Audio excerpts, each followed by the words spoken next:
Hello everyone, welcome to Mistic Reacts. I'm Mistic. Casually Explained is the react. Today we are reacting to Casually Explained Levels of Wealth by Casually Explained.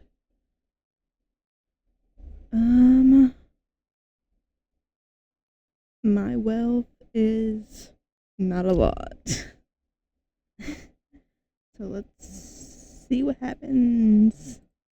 When we think of money, it's usually in terms of what things we can buy with it. But your level of wealth doesn't only determine what you own, it can determine entirely what your life looks like. And I wanted to give a bit of an overview of what that could look like at some different intervals. Now, at the bottom of the pyramid, of course, we have the alcoholic, amphetamine-abusing lowlife who mooch off public services because they can't pay their debts or find a job. Fucking grad students. Disgusting. Next, we have the working and middle class, which makes up about 90% of the population. Even though it might seem like they can't accomplish much compared to the elites of society, members of the middle class can work together to become much more powerful. As an example, with one roommate they can afford rent, but with two they can afford furniture. The middle class earns up to $300,000 a year, but the median individual income is a lot more modest at $38,000. This can be pretty misleading though, because if you're 50 with a wife and 2 kids, $38K a year is pretty rough. But if you're 21 and single, you're buying resale Yeezys thinking, man, I wonder how much sex I'd have if I didn't live with my parents. So in conjunction, I think there are a couple lifestyle indicators to check to see if you're in the middle class, such as your grandparents had 5 kids, your parents had 3 kids, and you're gonna put a stop to it once and for all. And you don't have an emergency fund because you figure that if you're on vacation, your appendix gives out, why would you spend 20K on surgery when you could just die? So moving beyond the middle class, we get to the start of your truly wealthy people. These are the notorious 1% who typically have an individual income of $300,000 or higher, or a net worth of over $8 million. Usually this means you have more than one home, active investments, travel whenever you want, and basically have the best of everything short of private jets and a Battlefront 2 season pass. But in the same way someone in the arts might wave their fist at an accomplished engineer, there's a huge difference between people within the 1%. As an example, if you're worth $75 million, you have the ability to see almost anyone in the world just by asking. But if you're worth $75 billion, you have the ability to see almost anyone in the world without asking. Once you're worth over $100 million, people use your first and last name when they talk about you. And if you're not famous, you at least have a Wikipedia page that you didn't make yourself. You likely make up to $10 million a year, which to compare with a more normal income is like going to Costco and paying $1.50 for a hot dog, but getting 100 hot dogs. I don't know why I left that in. At this point, your wealth is almost magnetic to more wealth, and ironically, things start costing less. I could pay $5,000 for a Gucci suit, and people might think I'm cool, but if I were actually cool, Gucci would have paid me to wear it. While it sounds pretty great, you might start to wonder if people like you for you, or only like you because you're rich and famous. Fortunately though, you are rich and famous. So finally, at the very top of the pyramid, we have the people worth over $1 billion, the 0.001%.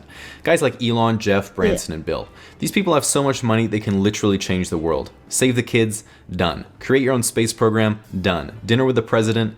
You are the president. You don't fly business, you buy the business. When you get pet supplies from Amazon, you mean... This was 7 years ago. How true that is. in the rainforest, and when you say, hey babe, how about I drive this time, you're talking to the car. If you look at the absolute top, Jeff Bezos recently overtook Bill Gates, and to be as rich as the two of them, you would have to earn about $5,000 every minute you were alive. They even said themselves, I don't think I could even spend the money if I tried. Give it to me. Fucking amateurs. Now with the pyramid capped off, if we step back, it does seem like the implication here is that your life gets better the more money you have, which brings about the age-old question of, does money buy you happiness? And from what I've looked at, I think the best explanation is that money won't buy you happiness, but it can make problems go away that make you unhappy.